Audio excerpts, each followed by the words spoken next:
Assalamualaikum everyone. Hope so you all are fine. Today we are going to discuss about first year MBBS book guideline. First year में आपने biochemistry, physiology और anatomy पढ़नी होती है. सबसे पहले हम बायोकेमिस्ट्री की बात करते हैं. इसमें 3 बुक्स आती हैं, लिपन, Mushtaq volume 1 and volume 2. Main जो आपकी बुक है वो लिपन कॉट है. लिपन कॉट में 8th एडिशन आता है. उसके बाद ये मुश्ताक वॉल्यूम 1 एंड वॉल्यूम 2. आपने मेन जो सब्जेक्ट पढ़ना होता है वो मुश्ताक अहमद वॉल्यूम 1 से पढ़ना होता है. तो आपको मुश्ताक वॉल्यूम 2 लेने की ज़रूरत नहीं है, क्योंकि मोस्टली जो चीज़ें हैं वो वॉल्यूम 1 से ही कवर हो जाती हैं. और वॉल्यूम 2 से एक का चैप्टर होता है, तो वो आप पिक्चर्स भी ले सकते हो, कॉपी वगैरह करवा सकते हो. और आपने ये जो बुक होती है ये कोई एक साल में नहीं पढ़नी होती, बल्कि आपने ये दोनों सालों की बुक्स हैं. मतलब आपने फर्स्ट ईयर में भी ये पढ़नी है और सेकेंड ईयर में भी यही पढ़नी है. So this is all about biochemistry. Now we are going to discuss about the physiology.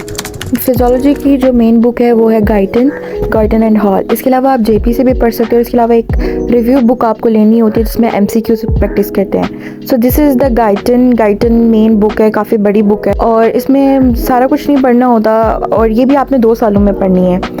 और इसमें बहुत ज़्यादा चीज़ें रिपीट हुई होती हैं, लेकिन मुझे जो जेपी है वो पढ़ने में आसान है, लेकिन मेन टेक्स्ट बुक जो है वो गाइटन है, तो गाइटन पढ़नी पड़ती है. इसके अलावा गाइटन की एक ना पॉकेट बुक भी आती है, अब वो भी यूज़ कर सकते हैं.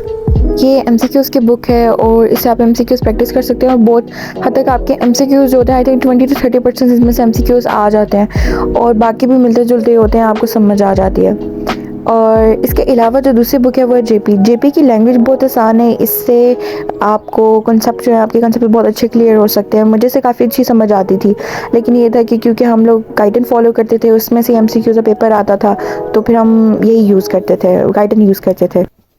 So next subject is anatomy. Anatomy के आगे 4 सब्जेक्ट्स आ जाते हैं. सबसे पहले जर्नल एनाटॉमी की बुक होती है, छोटी सी बुक होती है. इसमें हम जर्नल चीज़ें पढ़ते हैं कि, और ये लाइक हुसैन की बुक है जर्नल एनाटॉमी की, आपने ये लेनी होती है. और जो मॉड्यूलर सिस्टम होता है उसमें आई थिंक डिफरेंट होता है. फर्स्ट मॉड्यूल जर्नल एनाटॉमी का या हिस्टो का होता है, तो वो चीज़ डिफरेंट होती है. इसमें हमने एक जर्नल एनाटॉमी के आगे इसके अलावा दूसरी आ जाती है हिस्टोलॉजी की बुक्स. हिस्टोलॉजी की बुक्स मोस्टली जो है ना वो लाइक हुसैन मोस्टली जगहों पे यूज़ होती है. और सेकेंड ईयर में मैंने पढ़ी थी वदूद, तो वदूद भी एक बहुत अच्छी बुक है. मुझे वदूद से बहुत ज़्यादा अच्छी समझ आई थी. लेकिन आपने अगर कंसेप्ट्स बनाने हैं तो लाइक में भी वदूद की लैंग्वेज आसान है और लाइक में बहुत ज़्यादा एक्स्ट्रा चीज़ें लिखी हुई हैं. सो ये दोनों बुक्स बहुत अच्छी हैं. इसके अलावा एक जंक्वायरा भी होती है. हर टीचर की अपनी होती है कि आप ये बुक पढ़ें, वो बुक पढ़ें, तो आप अपने कॉलेज के मुताबिक भी बुक ले सकते हैं. इसके अलावा ये है कि 2 बुक्स हैं, ये स्नेल और BD चौरासिया. ये 2 बुक्स हैं. जो स्नेल है वो हमारे यहाँ पे यूज़ होती है. स्नेल एक्चुअली में शॉर्ट बुक है, लेकिन हमारे यहाँ पे मेन टेक्स्ट बुक के तौर पे स्नेल ही यूज़ होती है. और दूसरी बुक जो है वो ह्यूमन एनाटॉमी BD की बुक है. तो मैंने स्नेल और BD दोनों से पढ़ा था. तो अगर आपने बहुत अच्छी एनाटॉमी करनी है, अगर किसी बच्चे को सर्जरी का इंटरेस्ट है तो वो एनाटॉमी को बहुत अच्छा कर ले. तो मैंने इन दोनों बुक से पढ़ा था. आप दोनों बुक से भी पढ़ सकते हो. मुझे BD ज़्यादा अच्छी लगती थी. स्नेल में इतने कंसेप्ट्स नहीं बनते थे, पॉइंट टू पॉइंट चीज़ लिखी हुई होती थी. लेकिन पहले आपने स्नेल पूरी करनी है, उसके अलावा आप चीज़ें ऐड कर सकते हो BD से. पर BD जो है ना वो आप साइड पर कर दो और पहले स्नेल सारी कंप्लीट करो और फिर BD से चीज़ें उसके अंदर ऐड करते जाओ. आप ऐसे इसकी तैयारी कर सकते हो. अच्छा, BD के ना 3 वॉल्यूम्स हैं, वॉल्यूम 1, वॉल्यूम 2 एंड वॉल्यूम 3. आप जो पहले साल में पढ़ते हो लोअर लिम्ब, अपर लिम्ब और थॉरैक्स, तो वॉल्यूम 1 में जो है वो अपर लिम्ब और थॉरैक्स है. लोअर लिम्ब वॉल्यूम 2 में एब्डोमेन, पेल्विस, और 3 में हेड एंड नेक है. तो ये एब्डोमेन, पेल्विस और हेड एंड नेक आप सेकेंड ईयर में पढ़ते हो.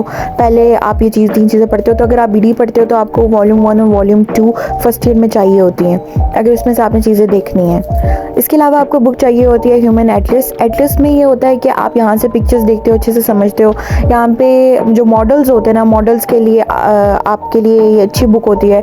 इससे आपको बेटर समझ आती है कि आप मॉडल में कौन सी चीज़ कहाँ पे, आप साथ ये ओपन करते हो, साथ मॉडल देखते हो, तो आपको चीज़ें अच्छे से समझ आ जाती हैं. इसके अलावा मैंने पास पेपर्स की UHS की बुक्स ली थी. एक मेडिकल ग्लोब की बुक है और एक ये दूसरी बुक है UHS के. जो पास पेपर्स हैं वो बहुत ज़्यादा उनमें से चीज़ें रिपीट होती हैं. फर्स्ट ईयर सेकेंड ईयर में तो समझ आ रही थी, फर्स्ट ईयर में आपको इतना नहीं समझ आ रहा था यार अब इन बुक्स में से क्या चीज़ें आएंगी. तो ये बुक बहुत अच्छी हैं. इसमें तीनों बुक्स के जो हैं वो MCQs और क्वेश्चन सॉल्व हुए होते हैं. इसके अलावा इसमें मेरे कुछ नोट्स पड़े थे. अगर आप लोगों को कुछ नोट्स वगैरह चाहिए हो तो मेरे जो इंस्टाग्राम है पे मेरा अकाउंट है मेडिकल ग्लोब के नाम से, आप वो फॉलो कर सकते हैं और वो आपको नीचे बायो में मिल जाएगा उसका लिंक. So these are all books of of the first year MBBS। और अगर आप उनको नोट्स वगैरह चाहिए होंगे, मेरे चैनल पे ना सारे नोट्स नहीं हैं, अपलोडेड नहीं है, तो मेरे पास रिटन फॉर्म में है, तो मैं शेयर कर दूँगी आप लोगों से। सो टेक केयर एंड खुदा हाफिज़, और प्लीज़ सब्सक्राइब कर दीजिएगा।